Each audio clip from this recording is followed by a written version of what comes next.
Welcome to Single Tree Nation. I'm your man, Charlie Eblin, the host and owner of Single Tree Woodfire Barbecue.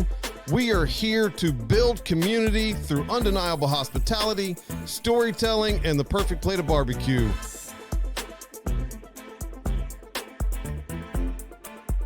On you. Welcome back to Single Tree Nation, guys. I'm your man, Charlie Eblin. As always, our illustrious co-host, Derry everybody? Wells. Today is an exciting show. We have a Murfreesboro legend. Icon, Yes. legend, the man, the myth, Wade Hayes. Welcome. Thanks for joining us. you. We appreciate having you today. Well, I'm honored to be here. I really am. If I refer to you as Mr. Toots, don't be offended. Mr. Toots. Whatever you want.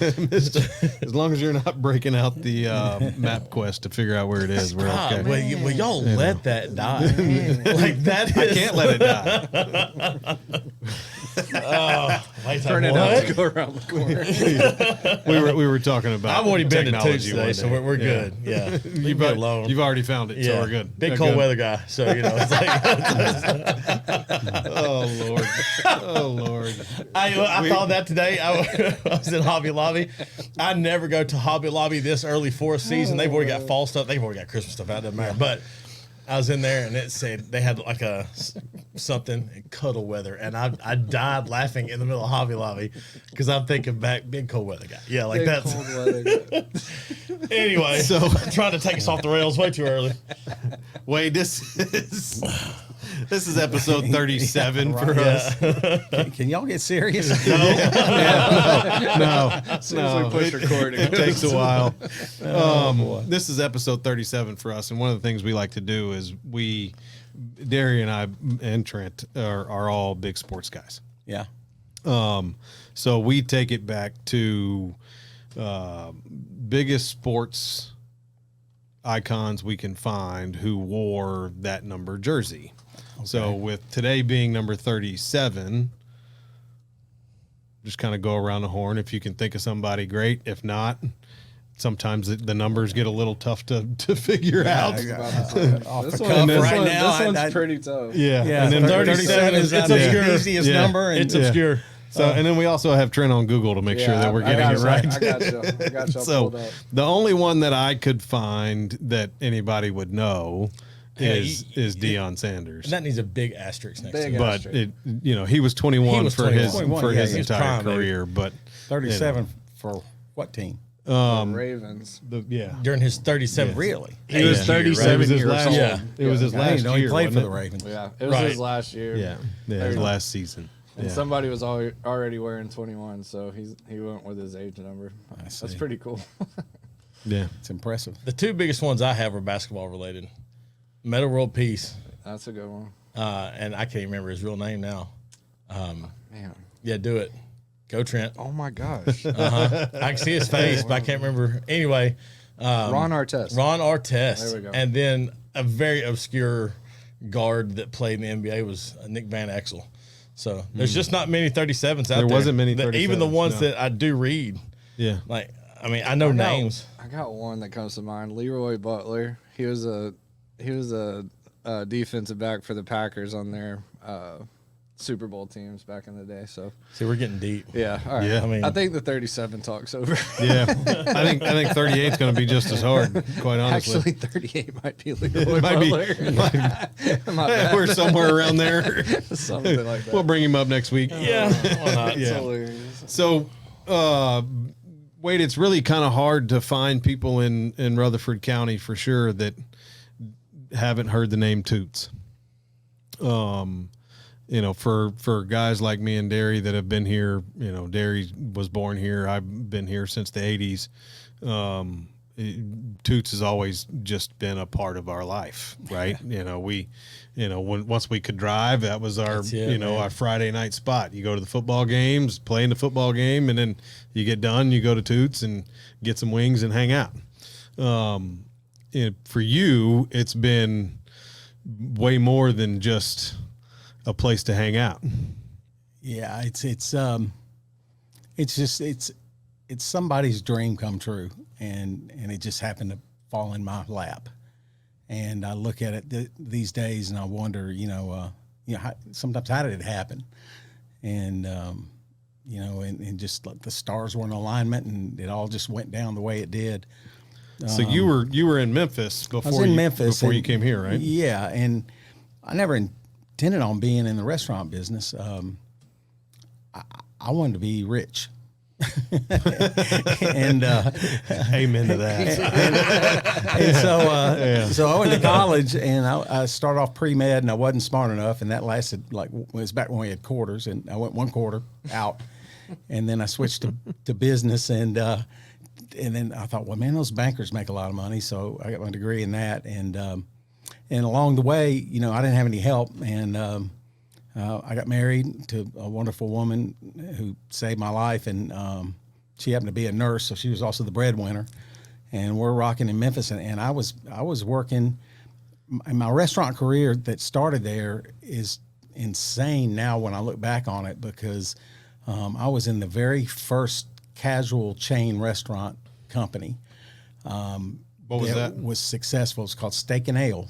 Okay. Which is now Brinker, and so Steak and Ale was actually the name of the restaurants, and they had just started a restaurant called Bennigan's. Yes. And so on Poplar Avenue there in Memphis, I went through 3 interviews with, get this, to be a busboy.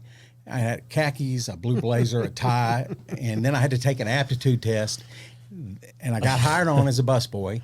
And the deal was you work for 30 days as a busboy before. I wanted to be a server, a waiter, and they called them waiters back then. Everything's different, but I wanted to be a waiter. Yeah. But to do that, you had to bus tables for 30 days, and just to learn the lay of the land in there. And I kept seeing those $5 bills on those tables, and I just got hungry for that money, and then moved my way up to bartender, then bar manager, and then I got called on by TGI Fridays in Overton Square. This was in probably 1983, and I don't know if you saw the movie Cocktail with Tom Cruise. It was way back. Well, that was us. Okay. Fridays was a bar in New York, and so they decided to franchise, or maybe I don't know if they decided to franchise, but some guy bought the rights and came down, in the very first franchise of TGI Fridays was Memphis. The second was Nashville on West End by Exit Inn, and the third one was in Little Rock, all up and down I-40. Yeah. And so it wasn't a big corporation. It was kind of do your thing. And so I went on that after I was bar manager at Bennigan's, and we would crank. I mean, that Bennigan's, it was like a businessman's pickup place. But it had a killer little menu too. Yeah. And so we would just rock and roll behind that bar. And this guy says, man, you need to come down to Fridays, which was even busier. And so I went there and kind of put myself through college doing that and just making the heck out of money. And I was in full time in college. I'd go close on Friday night, close on Saturday night. I'd turn around and I'd open up on Sunday, work Sunday brunch, and get out of that afternoon. That was my work week, and I'd make way more than my buddies that were out selling cars and stuff like that. Right. And so I got through college and so I tried the banking thing, and I hated it, and I hated the thought of it. And so those guys on Over the Square, they called me and said, "Hey man, we want," and they own 5 concepts. It was 2 nightclubs, the Fridays, a Mexican restaurant, and a fine dining place. And the guy said, "Hey man," he said, "come on back," and he said, "I'll make you our bar." I don't know, kind of like the little area bar manager. Yeah. But I, all of them were such busy bars. I mean, that was, a big job for me. Yeah. And I was 24, and then our paths crossed, myself and Jim Demas. And I'd never been to Nashville, I heard of Murfreesboro, never even been this way, honestly. And so he kind of recruited me, so to speak. Yeah.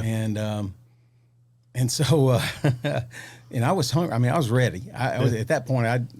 I'd fallen in love with the restaurant business. Gets a hold of you, doesn't it? Yeah, and I didn't even know it yet. Yeah. And I met this guy, and he was intriguing to me because when he talked to me, he said, I've got a bunch of concepts and partners, and he owned all the Western Sizzle and Steakhouses. That was his main deal. And then he was partners with Dave Wattell, who was a CEO of Shoney's, and he got ousted because he got too powerful within the company. The board ousted him. And he started, the guy that started Captain D's and all that under, he took over for Ray Danner, and just real rich in restaurant history. And so he started Charlie's, and then took it public, and then started Logan's Roadhouse and took it public. And that was the guy, and that was Jim's partner at the time. So I came up here, and man, they were railing up in Nashville. I mean, restaurants and people everywhere, and they were taking me into these commissaries, and so I go in, I sit down, and Jim says, I've got several concepts, and my wife came with me, and we stayed downtown in the Sheraton, and he put me up, and he said, I really want you up here. He said, just look around at what we've got, and where do you think you might fit in? And then he started mentioning and then he said, Toots. And he said, it's a restaurant, it's a single restaurant I got down in Murfreesboro, and it's really struggling. He said, I'm going to tell you one thing. He said, if you're interested in something like that, I'll make you my partner. Well, he said the word, the magic word. I mean, they just, it was like, if I'm coming here, I'm doing that. And I didn't know anything about the history of Toots. Of course, the whole deal with the Hooters thing, no one knew, because no one even knew Hooters. Because wasn't it originally named Tooters? Well, yeah. Well, Hooters opened in let's say 84, 85. You can look, it's like right in that area. Yeah. And so he had a Western Sizzling friend who owned all of them in Tampa. And the guy says, Jim, get on a plane and come down here. You're not going to believe this place called Hooters. They're doing this chicken wing. There's lots of places doing it, but these guys are got them lined out the door. Yeah. And so, and there was Mugs and Jugs and Melons and Wings. And I know that because we flew down and I looked at all this stuff too. Right. They took me, and at the time when I made the commitment. And so, but the chicken wings were a scrap piece of meat. Yeah. We were buying it for 29 cents a pound all day long. And not anymore. Not anymore. Telling me, as much as I buy, it's $3 a pound right now. And so he gets a better deal than I do. He buys a few more. Yeah. So I mean, my wife and I came up, and it was really kind of they had gone. Well, anyway, they copied them. Yeah. And this is before, right before I came on the scene, and so. And they just copied him verbatim, called it Tooters, and just changed the one letter. And then, guys, no one away. Who cares? Well, I mean, there was no social media. There was no. Right. Was that 84, 85? This is 85. Okay. And so they opened up, and they did it right. I mean, Jim built the deal out. This was an Odom's sausage restaurant. It's kind of like a Bob Evans, owned by the Tennessee Pride people, the Odom's family. And they went out of business fast. They got it open, but and they built that building as a battleship. Those guys, no telling those days what they spent on that money. That restaurant on the corner there, I ought to tell you about how it's constructed. It'll blow your mind. For example, there's no water heater. There's a boiler for a small hotel they put in there, so they never run out of hot water. Well, that thing's still kicking, and it was built in 77. That's the building fantastic. was. That's unbelievable. Stuff like that. And so That's incredible. Jim, they bought that building for $90,000, and but incredible. They had to do a land lease with the shopping center because you had to have cross easement parking, and they didn't own the parking; they just owned the building. So, so long story short, Hooters moves. They decide they're going to start expanding because they are popular, and so they moved their headquarters to Atlanta and started Hooters of America, and they sent these corporate lawyers out to find all the knockoffs, and we were one of the first ones, and so they slapped a lawsuit on the owners and so Jim settled, and Jim went to his attorney in Nashville and said, we gotta have a name quick, and so he went to the USS copyright office, and they came up and they said, what about Toots? And so Jim's attorney contacted Hooters and said, what about Toots? And they said, that's fine, just not Tooters, and you got to change your a few other little things that they want to change. And so they did, and so and they got all the new signage and stuff up, and that's about the time I came along, and and I didn't. I mean, and some people said it used to be called Tutors, but they shortened the name because this restaurant in Florida. Okay, whoop-de-doo. Yeah. Let's get at it. And because when I walked in there, I saw, man, a diamond in the rough. Yeah. They were trying to do the TNA show, and at that time, you talk about a Bible Belt town, but it was also a blue collar town, and it was also a college town. Right. Yeah. And so it's kind of like the best of 6 different worlds. Just be careful how you do what you do. And my experience, in the Fridays operations, it gave me a lot of confidence. And and I read some, I was studying at the time to be successful. And I came across a really profound guide to that. And I hate work. I hate reading and studying and following up some damn workbook, and they tell you how, do your goal setting, and and put tape it on the mirror, and do 8 things a week, and I'm not that guy. I just cut to the chase. What do I need to do? Yeah. And this guy Brian Tracy, he's still alive. He's a motivational speaker, but he had this system out. It was called 21 Keys to Success of Self-Made Millionaires. And he interviewed almost 100 different self-made millionaires in different industries. And he did thorough interviews, and he came down with this list of 21 things that they just happen to all have in common. And it's such a simple thing, and it was so easy for me to hit. And if you get a chance, it's still out there. You can look it up. It is priceless to anybody that wants to be an entrepreneur or a business person or try to own their own place of any kind. But it's stuff like integrity. Guard your integrity. No matter how bad it gets, tell the truth. Yeah. In business, to your customers, to your employees, to your family. It's like one thing. You wouldn't think that would be it, but and it's stuff like that. Work hard. You got to work damn hard. Nobody gets rich quick. Those guys are lucky. They win the lottery and then they don't know what to do because they don't know what work is. Yeah. And you got to work hard. You got to work 40 hours a week to survive. Anything more than 40 is towards your success, and which fit right in with the restaurant business. Man, why am I not rich yet, dude? It really is. It doesn't happen fast. I missed that part. Sorry. And so we've been around a long time, and we've seen everything unfold in the restaurant industry, and we just basically been playing defense against our competitors in this market. Yeah. For 40 years. We'll be 40 next year. Next year, right? Yeah. And got a big celebration coming up. Getting old. We don't know yet what it is, but we're 1 year off. But yeah. And so that's a long time. I mean, that is a long time for any restaurant.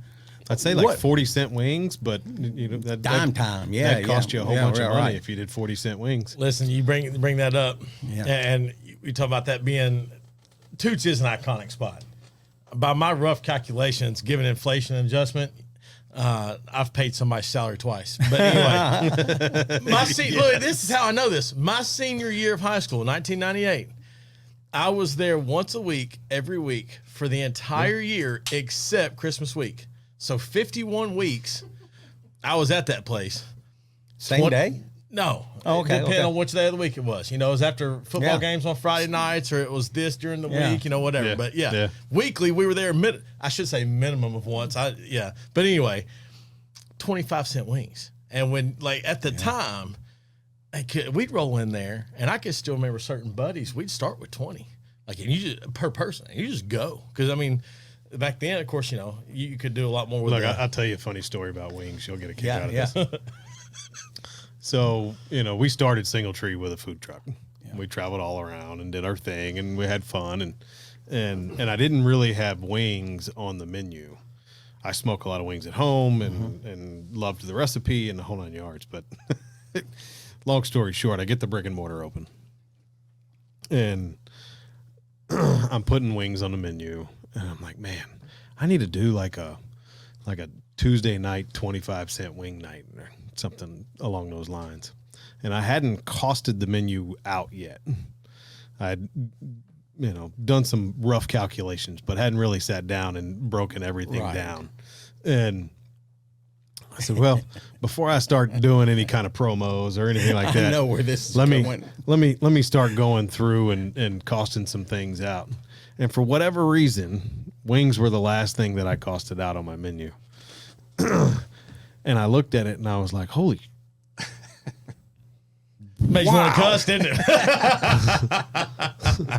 What is good? And because I didn't have wings on the food truck, so I wasn't paying attention to chicken wing prices. So when people, like during COVID, when everybody was, complaining about how chicken wing prices and chicken in general was going through the roof, I didn't. Okay, whatever. I'm buying brisket. It's going through the roof. Well, nobody else cares about brisket except for me. So I thought, man, these guys, they're selling all these wings for, $10, $12, $15 for 10, whatever it is, they got to be making, a decent profit on them. And then I looked at the case, and at the time, I think they were $120 for a case, for a 40-pound case. And what that breaks down to is raw, not cooked, no sauce, no paper, no nothing, no labor, nothing in it at all, breaks down to like 60, 70 cents a wing. So I was like, man, if I did 75 or 25-cent wings, well, you're paying people to eat them. Yeah, I'm paying people to eat them. That ain't no fun. That's not a great business model. No. I always liken wings for a restaurant to be kind of like the Costco rotisserie chicken. We're not going to make anything on it. That's just what used to get you in the door. Well, you're going to order something else. You're going to have a few drinks. You're going to get an appetizer with it, whatever. But we'll still judge you on your wings. It's almost like it's not fair for you guys because here's just the little hook to get you in. That's what we're going to judge you on. It better be good. Yeah. And if it is, we'll come back. But you're not making any money on that first sale. You just never are. I'll use Super Bowl as an example. And I don't know if you do a big Super Bowl push or not. Yeah, we do. But I did one the last 2 years, and we did 50 wings for $50. Killer deal. Come and get them. Buy all you want. And I was talking to, I don't know if it was my business partner or my wife. Sometimes they're the same. Who's that shot at? Is that Sarah? Is that Brent? Definitely shot at Brent. Definitely shot at Brent. No, Sarah's great. We love you, Brent. We love you. But they asked me why I'm selling them so cheap. And because I wasn't really making a lot of money. I really wasn't making any money after you include all of the things that we have to include. And I said just that. It's not about that day. I don't want to lose money. I just want people. I'm the new guy in town. We've only been open for a little over a year at the point. I'm just trying to get my name out. And if that can get people in to buy the wings, it's not like it's an everyday thing. So the labor that goes into it for me is an investment. It's a marketing investment into growing the brand. Very good. But you can't. And 39 years later, you can come sit on a Goofy podcast. Right. Yeah. Who are these two knuckleheads? Yeah. But they fluctuate in price like no other piece of meat out there. This time last year, it was $1.10 a pound. Yeah. This year, it's $3. Yeah. And it's market driven. It's that item that all the restaurants in the country can put on their menu as an appetizer. All the pizza joints can run them when the price goes down low, and all of a sudden you'll see all the ads pop up for them. Yeah, and in a place like an Applebee's, if its price is right, they'll put it on there seasonally, and on their app, and then they'll pull them off and put on their boneless wings. When the price of chicken wings go up, but it's a rule of thumb. Believe it or not, and this, that chicken wings, bone-in chicken wings per pound are more expensive than chicken tenders. Yep. Than fresh, clean breast meat that you can eat every bite of. You're paying for skin and bones more money than you are for that because it just the demand and then it gets so high, then they all jerk it off the menu, and those chicken farmers are still killing birds, and they got to do something with the wings, and that price goes. It just skyrockets down. Tanks. And then that's where I try to make all my money. Yeah. I don't do anything different, Yeah. but it's where we save money to go, Yeah. do the next, whatever it is, buy the next fryers. So you have 4 locations now, right? And is there still 2 franchises? No, there's just the 4. Okay. We went through a season of franchising in the 90s, and we opened one in Bowling Green, in Cookeville, and in Cincinnati, and it was a disaster. It was the Bowling Green restaurant did great. Cincinnati was a nightmare. It's a 6-hour drive for one store that's just at Kings Island. It was a cool place, really cool restaurant. Yeah. But just the guy up there, he didn't want to work. He just wanted to own a restaurant, and which is fine, but it Takes work. anyway. We tried the franchising thing, and it didn't pan out. So Would you ever do it again? only with, I just don't know, Charlie, because I tell you what, man, I love our business. Mm-hmm. Anybody can do it. You can start off with a hot dog cart like this guy out here. Mm-hmm. Anybody can do the restaurant, any form of food service, and you can grow yourself up and build your organization. But it's that type of business that bigger is usually not better. The bigger you get in our business, the more mistakes are made, the more problems occur. You see places like just J. amplified. Alexander's. Everybody loves J. Alexander's. Just knockout delicious. And they started expanding, and they started screwing up, and they had to quit.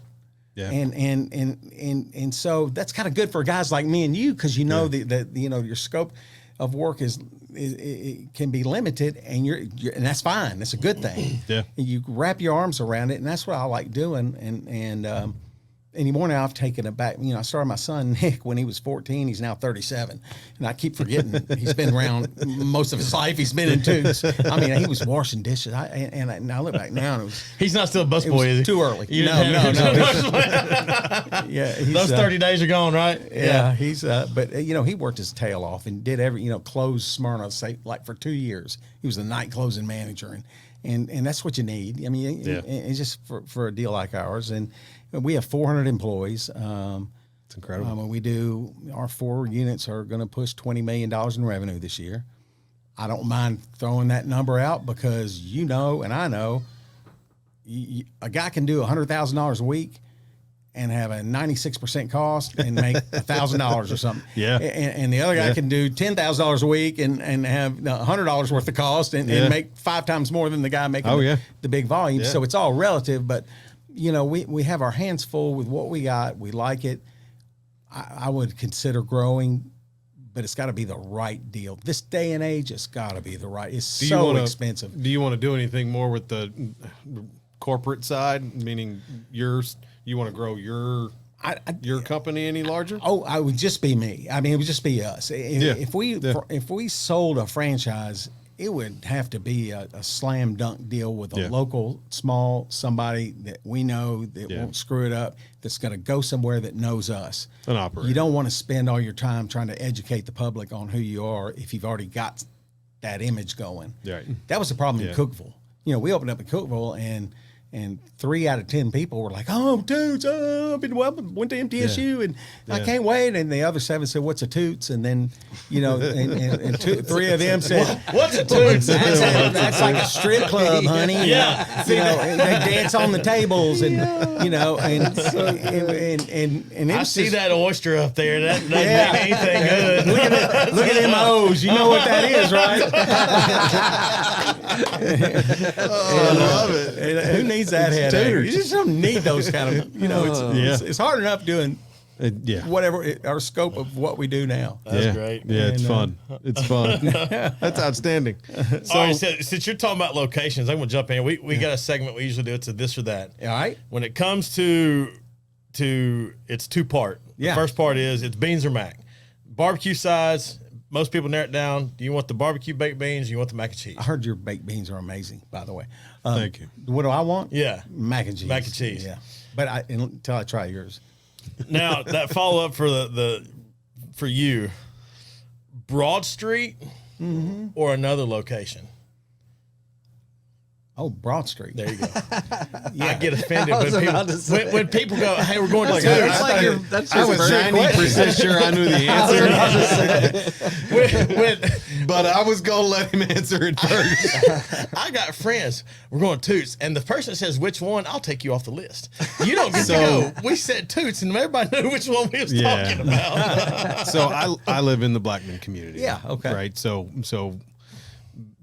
And I love that restaurant. the closest It's one a to me hell- is the it's a West, heck of a spot. Toots West, right? Yeah. And I told my wife and kids not too long ago, because they eat there at least once a week. I don't get to go nearly as much because I have a restaurant to run. That's right. You're working. Yeah. Hey, y'all enjoy. I'll Yeah. drop me off something. At the, I'll be the smoker. Yeah. Bring me something home, would you? But I tell them all the time, like they don't know what Toots is. Right. And that building's gorgeous, by the way. Whoever you had design it, if it was you, whoever did a phenomenal job. It's a great building.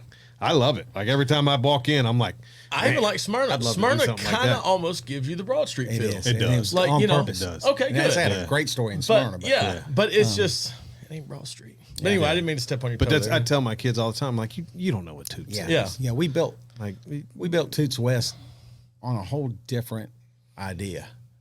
And that was, we knew that area, it's really funny. You know, John Harney, locally, the real estate guy. Yeah. I hired him and said, we want to go do another store. It's actually after Trump got elected the last time. I don't mind Okay. saying that on a podcast You're because good. he's pro-business. And, Yeah. and at the time, it's kind of scary against us businessmen. yeah.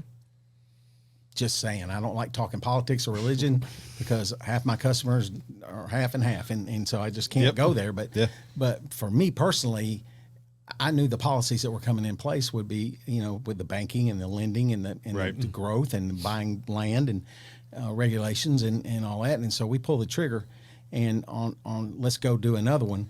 And so I gave him a list of everywhere to look, and it was the Providence over in Mount Juliet and Cool Springs and let's see that Spring Hill, Nolansville. like those are all the right names. Yeah. Like You're that. saying the Like right you're names. going through the right And checklist. like downtown Nashville, I was scared of that because it's just that's all. That's a whole nother Yeah, barrier. that's Different ballgame. Because you're not at Yeah. a country music store. it's You need to get like And big so- and rich to and so- be attached to it. And John Harney came, and we were looking for, growth, major growth with lots of construction and schools and people, within Yeah. this, like a 20-mile radius. And he came back and said, well, I've got the spot and it's just, there's no question it leads all the other spots. And what is that? And he said, West Murfreesboro. And he showed us.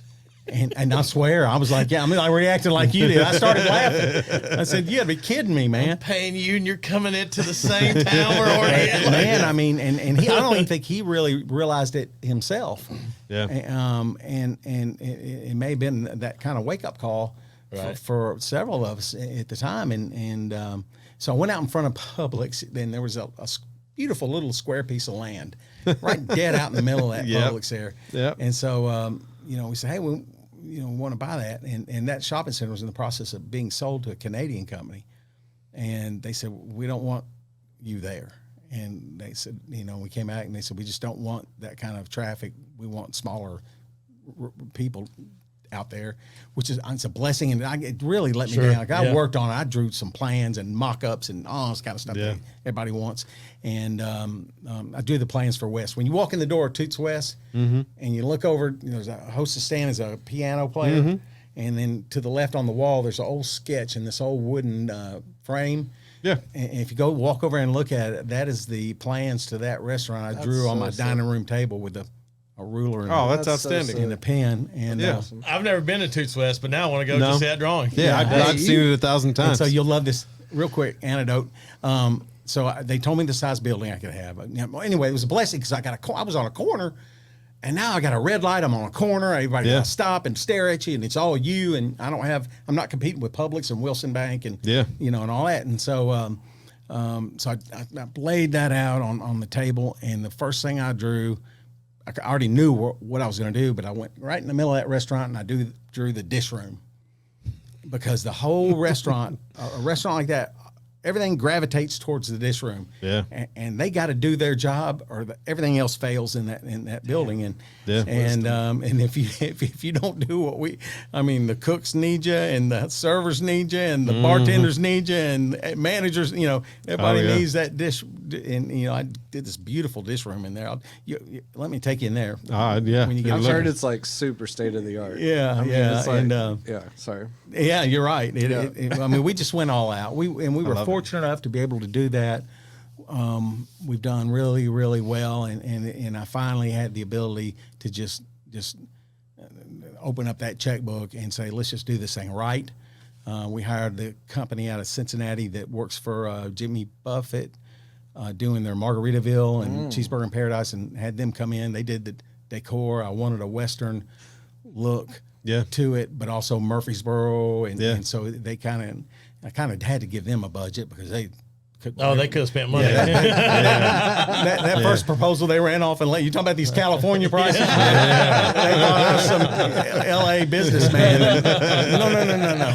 It's all come back down to earth, and let the ether wear off. That's right. And revisit this, but that's who did it, and They killed it though. And so we're just blessed out there, and it's a great place. But there's nothing like this over here.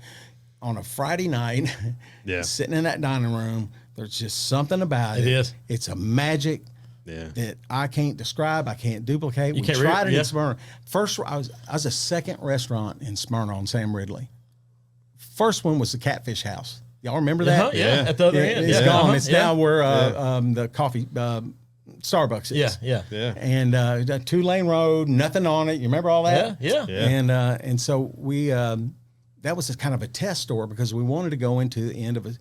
It's so expensive to buy land and build a building. It's just, you talk about bricks and mortar. Yeah. And so we wanted to go, like you've done, into a strip center. Yeah. And we wanted an end cap, and then it was going to be a modern looking building, because that's what the city requirements were, as they were blowing out and starting to build Sam Ridley. And I told Jim, we were partners at the time, me and Jim still, and I said, man, this has to look like Broad Street on the inside. I mean, it just has to. It's got a great feel. And it's like a mini Broad Street when you walk in there. Yeah, it's Broad Street's little brother. Yeah, that's you're right. it. So I talked to a couple of different people this week, and they asked me who my guest on the show was going to be this week, and I told them you. All right. So I wasn't going to ask you this question. Go ahead. But literally 3 different people asked me the same question. Well, then you got to ask it. Hang on, I know what's going to come. Yeah. I feel like I should write it down. So all 3 of them. Write it down. I'm See if going you to can Write it down. Yeah. Okay. I'll give you a second. I'm definitely gonna add that. Do I get to see or Yeah, I'm going to show you just to know. Okay. Yeah. All right, right there. That's a good story, and that's a great story. As a Go. matter of fact, if that ain't your question, if that's not your question, What happened with the hula Charles. hoops? Oh, the hula hoops. it's not where I was going. Well, yeah, you can. And What'd you write down? The free dill pickle chips for first timers. we'll talk about So that. real quick. that was And another then the question iguana, that I had, but the it wasn't iguana, the that third could be one too. Yeah. Literally 3 different people came to me and they were like, "Why'd they get rid of the hula hoops, man?" I'm like, "I don't know." That part. So we used to hula hoop on the tables. Right. On the table. Yep. Move all the condiments, everything off there. Girl gets all girls in skirts, on the table. That was hula edgy hooping. in 1988. And then we had a jukebox, and we played Georgia Satellite. Keep your hands to yourself. Yeah. Got a little change in my pocket going ding-a-ling. That's fantastic. And so every hour on the hour, and we had little emergency lights in there, like ambulance lights, and we'd flip that switch, those lights come on, we'd play that song, girls get up and hula hoop. Yeah. And so then this is the true version. Inside scoop right here. True Hollywood story. 1996. I got a problem. I'm killing it, man. We are just making money hand over fist. And Because I was a sophomore star driving. yeah, that's right. He was. You were in there at least once a week. Derry was doing 300 wings a week. And I found out that Chili's has bought this spot right here. And man, Chili's was Yeah. the shit. Yeah. I say that on Yeah. podcast. Yeah, you're good. Yeah, cool. And then lo and behold, there was a Po Folks restaurant down in front of Kmart when it was Kmart and Po Folks. That's it. And Hooters had bought that land, and they came in. They hired a manager that used to work for Jim and me. I was running Demas's, not running Demas. I was a manager down there when we opened up. I helped them get that open that year. And by the way, Demas's came 5 years after Toots. Yep. So I could win $100 bill bets on that all day long too. And it was a neat. I mean, Mr. Demas being my mentor, a Greek restaurateur, is like, Yeah. I couldn't have paid any kind of money to get that kind of education. So anyway, he says, this guy, and I'm not going to mention his name. I don't know if he's still around or not. But he was. I'll never forget. He was sitting on P8, which is porch table number 8 at Broad Street. Yeah. And I walked up and he said, man, they've just hired me. And he said, they're here for one reason, to put you out of business. Jeez. And so I go home and I talk Now, to this my is Chili's wife. or Hooters? Well, Chili's was bad enough. Okay. But Yeah. this Chili's is didn't when have to Hooters do come in. anything. Okay. Yeah. Hooters was coming here on a mission. Yeah. And because we, at that time, it had opened up in Bowling Green. We'd opened up in Cincinnati. They didn't know what we had up our sleeve. We Yeah. had not opened Smyrna yet. And so I go home. I talked to my wife. She said, you got to get rid of the girls show. And so I tried for about 6 months, and we did guy and girl. I got a bunch of guys that agreed to get up there and learn how to do it. And they got up there, and it was a guy and a girl, and then it just wasn't the same thing. Yeah. And so that was the year we revamped the whole concept. We changed. Used to be Toots, never a dull moment here. Yep. Yeah. We took that slogan off, came up with good food and Good fun, fun. yep. We trademarked it and service marked it. And we changed our colors from orange and brown to red, yellow, and royal blue. We modeled that whole exterior of that building Yeah. out there. We didn't do anything on the inside But except the porch corner over there. we Yeah. expanded our menu to like a bunch of items. That's the year we added things like the Reuben sandwich, and Okay. it's just rolled out. And we just revamped the whole concept that year to arm ourselves, because we knew people loved us, and the locals loved us, and we knew what was coming, and it was the TNA show for real. Right. Right. Right. And there was no sense in even trying to even be in that, arena. Plus, our cute servers, females, we know they were coming after them too. Yeah. And so we added male servers. I've got a laundry list of things that we did that year. That's awesome. To re-gear, retool. I still remember my favorite manager at Toot. So And you got Rob. Rob Odom. Yeah. He Rob was a Odom. firefighter Okay. in town now. Yeah. Yeah. Rob Great was guy. my favorite for a long time. So I love it was a good time. Who's the GM over there now? John Renteria. Yeah. He's been there for a long time too, Well, right? yeah, he left and went to work for Bar Louie, and then he came back. But all told, he's been with me since the '90s, and That's outstanding. Yeah, I thought I remembered him. So we have this. Yeah. We have the same salary managers now for over 2 years. We hadn't lost a soul. that's We outstanding. got That's 32 on our management team, and That's outstanding. you know, Incredible. yeah, we So give them what's- profit sharing and What's the story behind the pickles?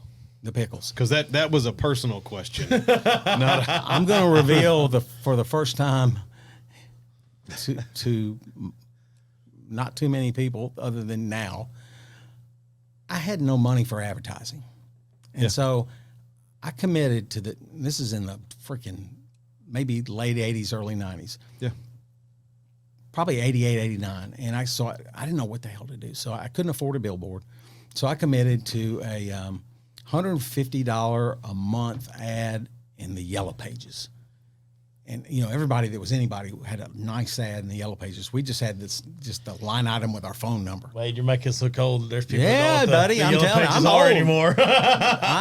I'm old dude. And so And so I spent that money, and I kept waiting for people, and I'd go talk to people, and new customers would come in. And, hey, wait, there's a new customer over there. They really like the space. They'd be looking around going, oh, Harold, they've got frog legs. And I mean, you could just tell who's hadn't been there before. And I'd go over and I said, how'd you find out about us? You see, we're in the hotel. Oh, did you see our Yellow Page ad? No.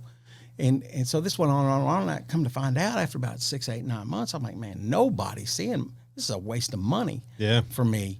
And so so I bit the bullet, and we carved off enough money from our budget, and we did a couple billboards. We did one here in town, and we did one out on the interstate. Mm-hmm. And so, and had the rest of that Yellow Page ad going, and then we did a couple things in some hotels back when the hotels would call on you all the time, just wear you out to be in their hotel room, you know, the little card or whatever the hell in their room. You had to do it. I mean, if it made sense sometimes. And so I had 2 or 3 things finally going on, and I thought, I got to do market research. And I'm just old Brian Tracy and, you know, the people that I studied, you know, you just find a way to do things. Right. So I said, I'm going to come up with a deal called NCD, New Customer Deals. And I made a sheet, and I still got some of the old copies today. Yeah, that's so cool. How did you find out about us? And I had, you know, word of mouth, hotel reference, friends, billboards, Yellow Page ad, MTSU, because we always were a huge sponsor out there, and other. And I said, if I'm in this building and we spot a new customer, I want to go to every single table. And if I'm not in this building, I want my managers, you know, I got with them, I said, you go to that table, you take them a little small order of pickles, and what you do is say, hey, I heard you never been here before. I bet you've never seen these. These are fried pickles. No one's ever seen them. And oh, really? Yeah, try them out. It's on us. It's a gift. How'd you find out about us? And what they were doing were, you know, they were giving away 25 cents worth of product, but it was market research. The end question was, well, how'd you find out about us? And whatever they said, they rambled on and on. Sometimes they'd say, I don't know, we just drove by, and whatever it was, they'd go back and they have to mark it on that board, and I'd tally it up every month, and I kept statistics. And I did it for months, and then I did it for years. I mean, I did it for 4, 5, 6 years. And I learned so much by doing that. And then it just took off on its own after I got what I needed, and they just, and they still do to this day. And so what I realized was, and it's still true to this very day, and it's billboards. Billboards work. I don't have nothing. It's funny you say that. I have them now all over the state. I have them coming in from West Tennessee, from Memphis and Jackson, from Knoxville, from Chattanooga. I've got them all in town, and it's like, and they're great. It's like it's like Monopoly pieces, because you own it, you get on it, and it's yours. You have first right of refusal, so you can keep it forever. I've got some of these. One down here, I've had for 35 years, the same billboard. Oh, wow. And they can only go, sometimes they don't go up in price, but they're only allowed by sign law in the state of Tennessee to go up no more than 3% per annum per year. And so it's a kind of a fixed expense you can count on. And you can change your message, put up whatever you want, and it's a captivated audience. And radio now, you've got 80 million different channels and podcasts and TV. And it's funny you say that. I got a call 3 days ago about a billboard on 840, just short of 24. So all the people that would be sitting in traffic on 24 or 840 coming to Murfreesboro to get on 24 would see that billboard. And I was like, I don't know. That's a lot of money. So I don't do social media at all. This is kind of unique for us. Yeah. We just don't. We tried it. We did Facebook right when it came out and went hard and heavy, and I just don't need it. It's a lot of work. There's a lot of negative comments. It brings it was bringing my staff down, because people will air their dirty feelings. Mm-hmm. And I just thought, man, this is counterproductive. Yeah. So we just, we have a marketing company out of Franklin on retainer, and they said, you cannot drop Facebook and Twitter. You're crazy. I said, but I am. take it down. What do you mean? I said, just take it down. There's something really bad said one time, and that was just like it, man. Yeah. I just straw broke camel's back. Couldn't take it anymore. Yeah. Yeah, it's definitely a different approach in today's world from a restaurant standpoint. You know, for especially independent owners and operators. Yeah. You know, we don't have our budgets aren't huge for Right. any kind of marketing. So I lean real heavy into it. Now I am not I try to keep, like we were talking, political stuff and religion and stuff like that Absolutely. out of my social, and it's more about the food and the impacts we're trying to make in the community and all those things, right?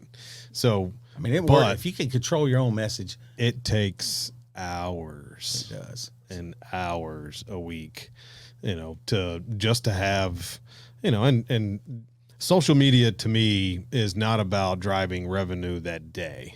It's really not even about driving revenue at all.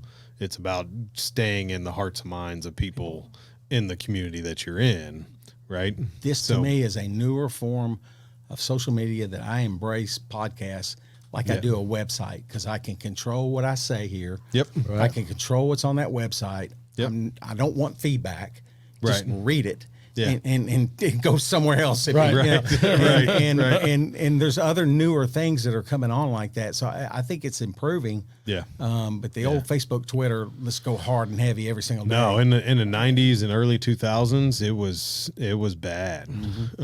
I look at social media today as more of the old. It's the new age Yellow Pages, right? You know, you get put in front of an audience that's massive. Yeah. But they're not, most of them are not going to come in because you posted a picture of some wings or a cheeseburger or whatever. They'll a week later, they'll be driving down the road and go, honey, what do you want to eat?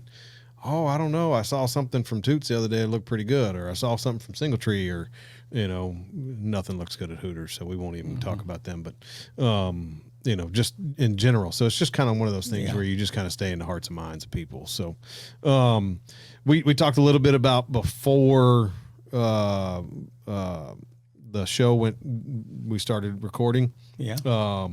Derry and I did a Hot Ones challenge a while back, and come to find out, we both really like hot things. So Derry went today and got some Toots wings. Yeah. He has never had the napalm sauce. So I have a question about the napalm sauce. And I think I have more than one question, but one question will answer all of them. Is that a sauce that is homemade? Meaning, did you develop the recipe? Oh, yes. Okay. Yeah. And then just the follow-up to that is, what's the base?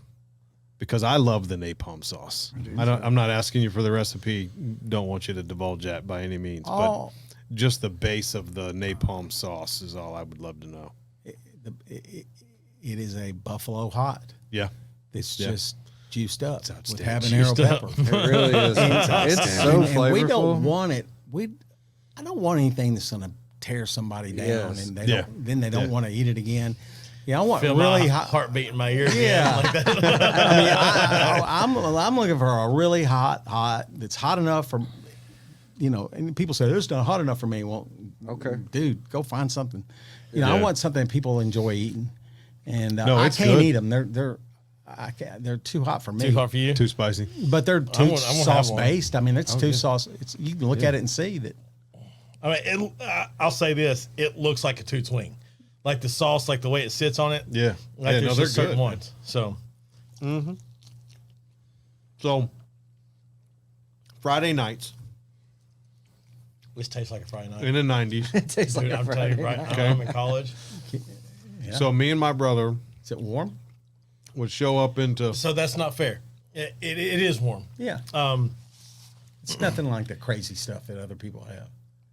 But ever since we did that Hot Ones challenge, I have found hot things to be less hot because I've got such a weird, and I know what hot is now Yeah. that I don't know.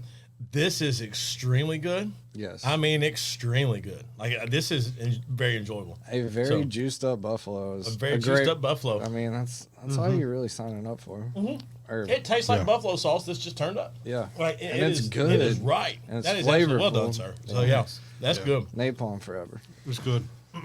I should have gotten these a long time ago. I remember we brought habanero in, and Those are hot. it goes so far back. We only had the one store here, and I decided I was going to have to make that sauce myself, because if you did it just because my cooks would say, "Man, this is good," but I like putting an extra. No, do not do that. And so I thought, God, I better do this myself. So I had a couple days a week that I'd make it. Like I'm sure you do the same thing. Yeah. You make enough to last till Yeah. next time you make it, and you don't want it to get old, and so you kind of do whatever it is. So I go out the first time, and you could not buy ground habanero, so I import dried habanero peppers from Mexico through Texas, through Houston, in these cardboard boxes that were wrapped. The peppers were inside 2 different layers of plastic. And I'd open that box up, boy. and that pungent hard. And so I'd take a little scoop, like a mercantile scoop, and put some, and I took one of those old square Toot stools, and I'd go out. I did this for a long time, but this is the first time. awesome. First time I did it, and I bought one of those grinders down here at Kmart, a food grinder, and plugged it in the wall. I'm standing outside by the dumpster. People now could see this. And I'm grinding these peppers, and I lean down. That powder hits me in the face, and I'm like, God almighty. And I'm not making sauce. I'm just grinding peppers. And so I grind these dadgum peppers, and I get it done, and I go in, and I wipe my hands off, and I got my sauce sitting in there, and I dump all that stuff, and I cover it up real quick. And I thought, man, I just got to hold back for a minute. And matter of fact, I go take a leak, and so I ran in the bathroom. Man. Oh dear. Famous last one. Less than an hour later, I'm at my house in Smyrna, Screaming. sitting in the bathtub. Yeah. It Oh man. lit me up. So That's incredible. Did I ever share that story with y'all about my former boss? Was that where I went with that? Remember Barney? yes. Yeah. Yes. I worked with a guy. Same thing. Yeah, He you had- don't see it coming. You don't feel the residue. You thought you washed it off. Well, all he did was the wet wipe. Yeah. Oh, that's We not go back enough. to the office. He goes to the restroom. Oh man. Or, Got know, him. or rub your eye or something. Oh, yeah. No, that's Yeah. over. It's over. So I had a similar story. The Let's problem hear it. is it wasn't me. Oh. So when we opened Yeah. our company, my wife is got a green thumb, and she absolutely loves to grow things. So we developed our original barbecue sauce and went through 20 different renditions like you do, right? Yeah. Okay, no, that's the right one. No, it needs something. Okay, all right. So I'm at an event, and a guy says, "You got any hot sauce?" And I was like, "No, man, I don't have any hot sauce." We hadn't gotten that far. Okay. So another event the next day. "Hey, you got any hot sauce?" No. Third day. "Hey, This is you great. got any hot sauce?" "No, I don't have any hot sauce." My wife's with me. She's working the trailer with me all 3 days. She's like, "That's it. We're making hot sauce. We're going to make a hot sauce." And I went, "Okay." So she goes to the farmer's market and buys peppers. Not grown peppers, seeds. She wants to grow them herself. So we grew Trinidad scorpions, Oh my goodness. Stop. Carolina reapers, Oh my gosh. and You're purple trying to jalapenos. So you're trying to kill people. Okay. So That's all. yeah. No time. Just you don't want no buffalo, no juiced up So to buffalo. fast forward to the future, they're grown. We're picking them, right? And I'm like, "Oh man, these look amazing." And purple jalapenos, if you've never had a purple jalapeno, are absolutely gorgeous. Yeah. They're almost black, but they got this purple hue to them. yeah, Looks yeah. like an eggplant. That's what I was almost. grinding. Okay. Up. Yeah. Right. So I have the bright idea. Well, let's smoke all these peppers, Wow. and then we'll dehydrate them Blister the rest them of the way. yeah. Right. So that's what I did. I smoked them for about an hour, and then I dehydrated them, and then so the next day I'm in the kitchen and I'm grinding away. I'm at my house, Yeah. in my kitchen, at the house, grinding away on these peppers. And I got, the big mason jars are like this big. Okay, that's how many peppers I got that are dehydrated. This thing's full. Oh, dear. So I grind them all up, get the cap on my jar, put that up, go about my business, finish getting the trailer set up. I go to an event that night, and it's me and a buddy.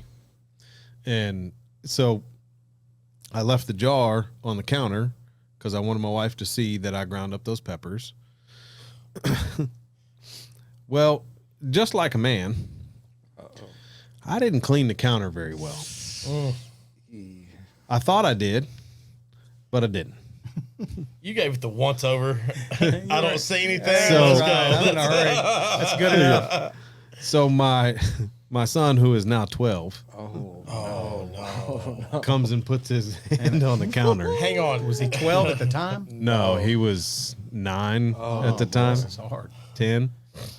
It's just so not Like fair. battery acid. 30 seconds Yes. ago, I was okay that it was going to be Sarah. Now Yeah, it's not. now Now it's your it's- son. And I was like, oh, like, that's- So This is neglect. it's pretty bad. It's pretty bad. I can't even believe I'm admitting it. Oh my goodness. But he had made a sandwich or something, and Sarah helped him make a Yeah. sandwich, and they're eating a snack or whatever, and he gets some of that dust on his fingers. oh, my and goodness. and eats it. Oh no. And it was like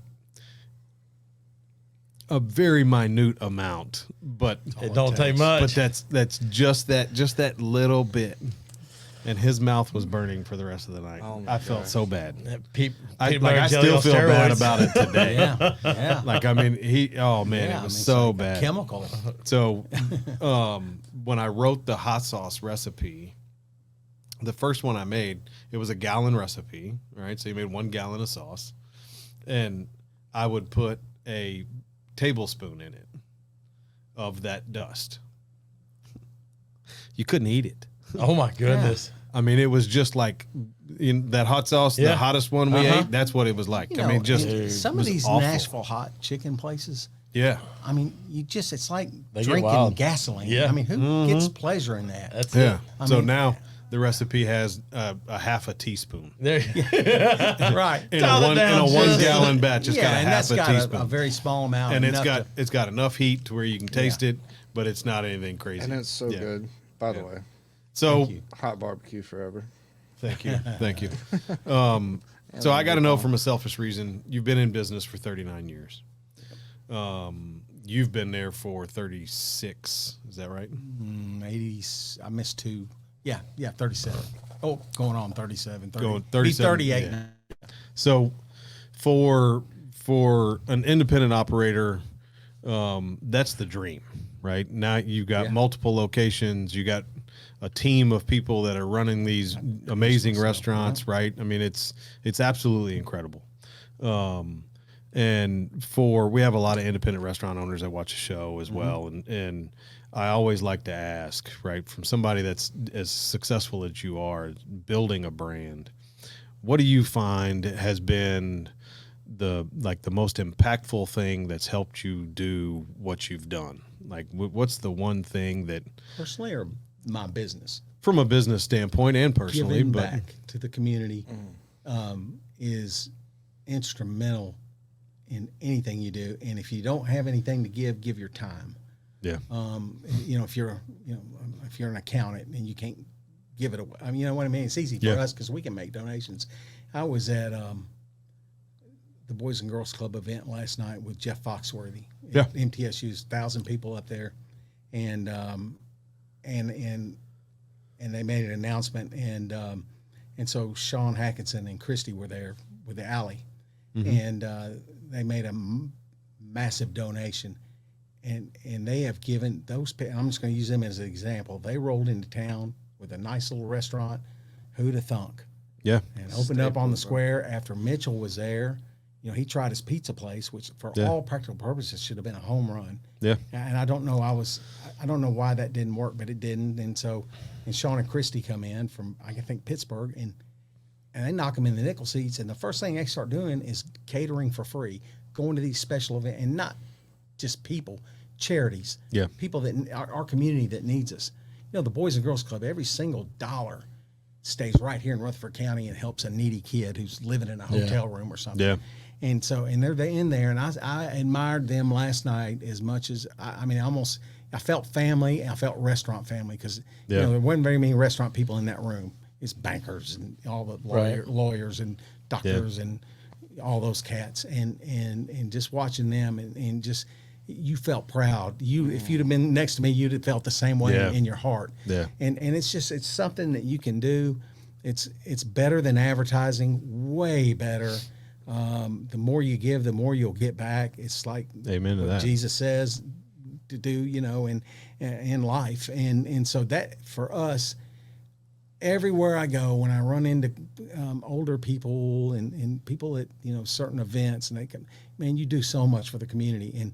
And you know, we just do our same old things, but we just been doing it for so long. But I always feel like I've always felt like it's not a it's not a nice to do. It's a responsibility as a local business owner to give back and help build and grow our community. especially us You know? guys. Yeah. And it's you spend all this money thinking about advertising and promotion and how much you're going to put in when you can just go cater some event and give your delicious barbecue and baked beans. I can't wait to try them because everyone talks about them, and my son just killed me. And I mean, and you do. I mean, I know you do a lot. I've read about it and I heard about it, but a lot of guys don't, and gals. And But it goes back to the billboard thing we were talking about a minute ago. Like literally my thought process behind the billboard was, okay, can I spend these thousands of dollars on this billboard? yeah, Or can I spend that same amount of money on giving to people in the community, whether it's the schools and sporting events and athletic programs? We just had a couple of teens come over for the Isaiah House, Nice. 117, and they put up a lemonade stand and the whole 9 yards, and you know, and they had done about the same amount that they had done the day prior, and I was like, where are you at in donations? And they told me, and I was like, oh, well, that's killer. Well, here's $150. nice. Right? Like, you know, we got to do better than that. And here's, you know, and they were blown away by Well, it. and then, you know, I mean, it's just by the next $150. day, you've kind of forgotten about it, but they're still talking about it everywhere they go, and they're so excited Right. and happy. Right. And you've made their whole week or month. Oh, yeah. As a matter of fact, and so that's key. And you know, and just try to, you know, we take care of our people. We try so hard. There's so much turnover in our business. It's a revolving friggin' door. Yeah. And you just got to accept that fact, and you got to know you've got some loyal employees, and you got employees that are just there, and then you got some people that are just lost, and you got to have workers, and it's been tough. It's been real hard to staff. I don't know how many employees you have to have, but it's all relative to whatever it is you do. Yeah. But you know, that's been our key, is just try to be plugged into the community, because that's where we are. It's where It's great. kids go to school, and now my grandkids go to school, and you know, and go to church, and they're your customers, and you just give your part back, and it's so easy for us to do that. Yeah. But yeah, it's a great business, and I would, anybody that scoffs at working in a restaurant, flipping burgers, and all that, you know, they can go their happy merry way about life and do whatever it is they like to do. But My favorite thing to tell people that I don't think a lot of people understand about the restaurant business is the food in the restaurant business is a byproduct of the business. The food really doesn't have anything to do with the business itself. You know, that's what people come and purchase, but it's really all about the relationships and the impacts and the legacy that you're leaving to help the community. And I what made me fall in love with the whole business was the simple fact of I get to meet somebody new every single day. yeah, And learn their story, and just having those conversations, bringing the free pickles up to them or whatever, and talking to them. How'd you hear about us? Oh, great. What brought you? Oh, you're on a trip going to Colorado, whatever. Right. And hearing those stories is what makes the business fun. yeah. Right. You know, I mean, when you got into, you know, you were really good at barbecue, and then you decided to take it all, you know, yeah. go for it, and you did it. Did you ever dream it'd be this fun? You knew it was going to be, if it worked, it was going to be great because you'd be your own boss and beholden only to yourself and your Lord. But, Did you ever dream it'd be this much fun? Oh, no. And rewarding. No. And That's the and biggest thing. interesting Yeah. and challenging. And guess what? You can always be better. There is no right, Oh, yeah. perfect way. We work on it every we day. can always be 10% better every single Yeah. day for the rest of our lives Yeah. in every area. Oh, yeah. Oh, yeah. Which is, It's incredible. it really is. Yeah. I love it. I love it. So is there, just to kind of wrap up a little bit. You got to bring up toast a little. Well, that's what I was going to say is you've gone from some legacy POS equipment to Man. now you're with Toast, and I'm a huge advocate for Toast, but I have completely done a 180 on my thought process on that. I've gone from one extreme to the other. I was in Bowling Green Toots, in this Olive Garden next door to us was our neighbor, and they came in with this new POS system, and they were bragging. I don't know what year this was, but it's right when I think it was Squirrel. It was the name of the. It came I out. remember It Squirrel. really was the name of this POS. Yeah. And so everything was done on the POS. No clocking in, no clocking out. Hey man, they don't even write tickets down anymore. They just hit this button and it prints out in the kitchen. That was it was that time Yeah. of Yeah. technology. And I thought, man, who can afford that and all that? How are they going to do that? But they did. Well, I get this call. I'm back here in Murfreesboro, and my general manager up there calls me laughing. He says, "You're not going to believe this." I said, "What?" And he said, "This Squirrel thing crashed, and this is like Saturday afternoon." He said, "It crashed last night, and they're closed. They can't operate this restaurant because they're POS, and we're still handwriting tickets and snapping them up on the. I mean, we're slammed. I mean, On the doing rail. big numbers, but still handwriting these tickets." And I thought, I don't have anything. That's a problem.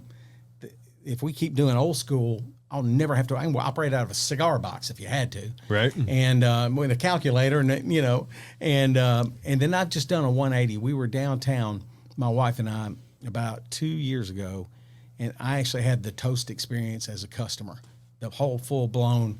Yeah. Let me text you with a receipt and all that. Yeah. And I said, and I thought, man, the thing that got me about it was as a customer.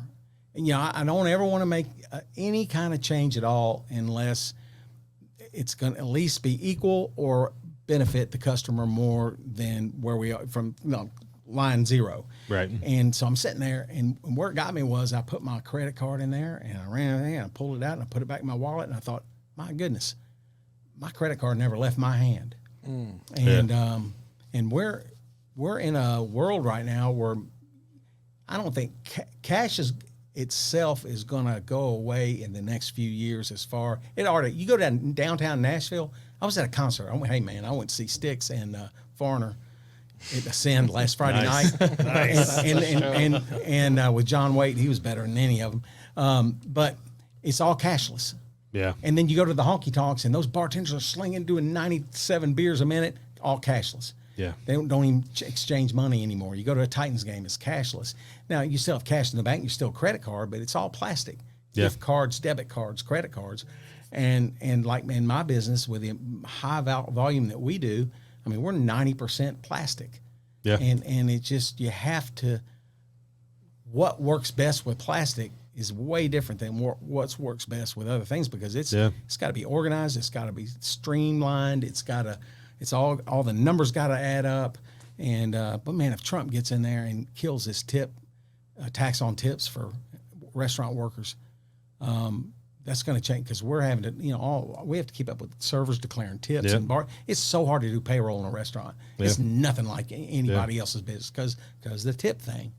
And, one of my favorite things about Toast, the top two things is one, the payments, right? Because I think that's a game changer.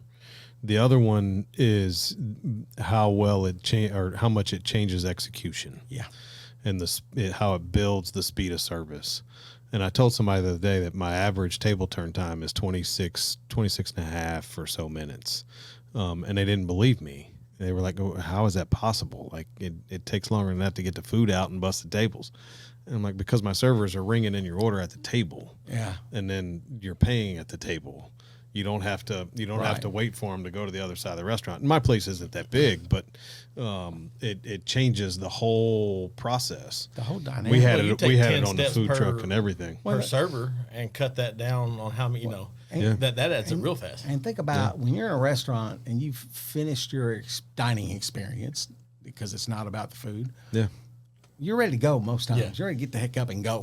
Oh, yeah. You don't want to wait on a server, especially if it's a busy night and there's several different checks, like 4 couples sitting at a high top and Yeah. everybody's on a separate check. She's having to jostle all that back over to that's hard. I mean, it looks hard because it is hard. Right. Yeah. And there's mistakes made. And at the end of the night, those poor managers have to sit in that office till 1, 2, sometimes 3 o'clock in the morning. Like when we close at midnight on a busy night, Yeah. something screwed up. They're there. Used to be. Now they're gone. I mean, they're done before the cooks quick are and easy. finished cleaning the kitchen. Yeah. And Yeah, it's an incredible system. it's worth every penny. Yeah, I advocate for them all the time and try to get people to understand and look and not picking on you when I say this, but some people have an old school thought process. Maybe. and they think about, they go back to the handwriting checks and look, I was one of them for a very long time. You've told me a couple of times you're not a technology guy. Neither am I. I'm really not. Like over the last 4 years, I have really developed a skill set a knowledge of technology and what it can do to help us grow and not change the hospitality side. Like that's always been the thing that's scared the death out of me is we can't get robots in our restaurant to give the same. That will never work. Right? You see this on TV, on Yeah. Fox Business and stuff. These not gonna robots taking people's. That'll never work. No. Those things will break down. Then what the heck are you going to do? Somebody's got to know how to cook. Well, and even on top of that, I mean, if you want to go out to dinner, you want to be waited on, Yeah. right? You want to be served. I'm cooking or building or teaching Otherwise, or whatever order all day long. DoorDash and just stay at home. And I would have just stayed at the house, right? Yeah, or I would have just stayed at the house and cooked it myself. So when I go out, I want to be served, and the food can be whatever the food is. But if I don't get great service, then that's my issues. And I think Toast has really done a lot, and they're continuously to evolve and trying to get better and better. And there's a lot more stuff coming down the pike that's going to be really cool too. So I did, and you can imagine, we did serious research. Oh, I can only imagine What we were going to go to. We knew, and we were going all in, buddy. I mean, we're onboarding now. All our employees have pay cards. Yeah. So we put money on their cards instead of paychecks. Yep. We do all their new hires onboarding, and I didn't know what that word meant. I'd heard it, it was Yeah. like, man, we on board. What Yeah. the hell is that? Yeah. And my son is led the that whole. It's easy for him, and he really understands it, and it's. But we looked at. I mean, we had it narrowed down to like 3 companies, then we eliminated. We had it down to 2, and then it was just. Walter is a great guy. He was very patient. He's a pretty good fellow. I mean, I had 3 or 4 weeks of questions like every day. Yeah. And I knew I was going to catch him. And at some point, I was going to get him. Well, we can't do that. Okay, all right, there you go. Yeah. And it just kept working out. And so Yeah. it's the easiest money I've ever spent in as far as upgrading my stores. Yeah, we did it. We did it on the food truck, and Wow. I didn't think about that. yeah, it took. So we do a big event in Crossville every year, and there's 10,000 people. We're the only food truck. They have other food vendors, yeah, I but know we're what the that only is. the Homestead Apple Festival.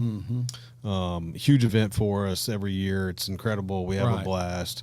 The first 2 years we did it, we didn't have Square, or we had Square. We didn't have Toast. My ticket times averaged 5.5 minutes. This last year we did it.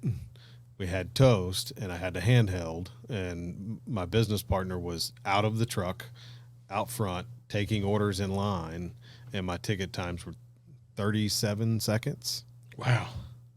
So Shave off 5 minutes. Shaved off 5 minutes of execution and speed simply by just getting somebody out from a register. And, we had the KDS inside the food truck, and there were some obstacles we had at the time. Toast has now figured out some things to make that better, but, it's amazing when you have a line that's 100 yards long and it doesn't ever end, and how much faster you can get orders rang in. Yep. And then when that person's talking, while they're talking and signing their checks, there's somebody in there making the food. So it just goes out that much faster versus. And it's easier. And it's so much easier. Yeah. It's incredible. Yeah. So, It's- yeah. Anybody wants to talk about toast, call me. Call Wade. Yeah. We can help you get on the bandwagon. So, Wade, I can't thank you enough for coming to hang out with us. It's been my pleasure. I think we've beat you up enough tonight. It's been an absolute pleasure having you. You guys eating napalm wings like it's. Man, Wow. I love it. Look, it's. I was going to tell you earlier on Fridays after football games, me and my brother and obviously Derry, and pretty much anybody that was at Oakland High School at the time. But me and my brother, high schools. That's right. Yeah, back when there was Love only it. two. We would show up at Toots and me and my brother would order 50 napalm wings, and that was our dinner. Like Right. that's what we ate, and it was a weekly thing. If we didn't make it on Friday, we were there on Saturday. It was yeah. So I've eaten. That's what I said. It tastes like Friday night. I mean, like it I've was definitely just, eaten you're right more than back my in it. weight of wings. Yeah. So Never bread your wings. yeah, no, yeah, no. don't bread No, them. don't Smoke. Don't bread them. I like barbecue. I like smoked wings, but not if it's too smoky. Yeah, And yeah. so, Wait, but I'm it's- gonna tell you now. there's When you some go- around that are really everyone falls head over heels of. I can't eat them because it's like liquid Yeah. smoke. Yeah, they're I'm going to tell you now. everybody does things differently. Yeah, when right, you right. when you decide to go try his beans, get you some wings. Yeah. And you can just shake my hand and say thank you when you see it. And it is not a competition of yours. No, it's not I already a Buffalo know. wing. Hey, if my son, No. But I'm he telling would never you, tell me that unless it was a real deal. those like Those wings are the best. they are They're good. they're good. See, So- you don't soak your barbecue in vinegar, do you? No, sir. Good. I'm definitely getting. No sauce. That's the hardest thing coming from Memphis. Sauce is That on was the the table. hardest. And man, I'd love to work on a food truck, on a barbecue food truck. That's like my It was dream. fun. It was fun. It's but, you talk about work. Coming up here from Memphis and all this barbecue, and man, people love it and they eat the hell out of it. But it's different. It's in a is. vinegar juice, and Yeah. it's just Yeah. and which is cool about barbecue because everywhere you go, it's a little bit A little different. different. Yeah. Yeah, A little different. and Yeah. and that's our nature of our business. Oh, yeah. Why it makes our business fun. You Well, know? come hang out with us. Yeah. We'll talk more for sure. Thank you, guys. Derry, you got a Friday feel good for us? I do. Today's Friday Feel Good is friends are one of your biggest support groups, but make sure you're being the friend that you want to be and check in on people. Make sure that you're not just the taker, but you're also giving. Much what y'all said earlier about giving back to the community, give back to your friend group because you can't. There's a whole lot of people that taken, but there's not always enough people giving. So do that. Make sure that you're being the friend that you want to be. Amen to that. Amen, bro. Y'all know what to do. Find somebody you know. Tell them you love them. them. Guys, thank you so much for joining us tonight. If you want to get involved, please feel free to reach out to me, Charlie at singletreebbq.com. Feel free to give me a call at 615-307-0120. And until next week, we will see you then. Thanks for joining us today. Make sure you like, share, and subscribe to the channel. And as always, leave us a 5-star review and come see us at the restaurant.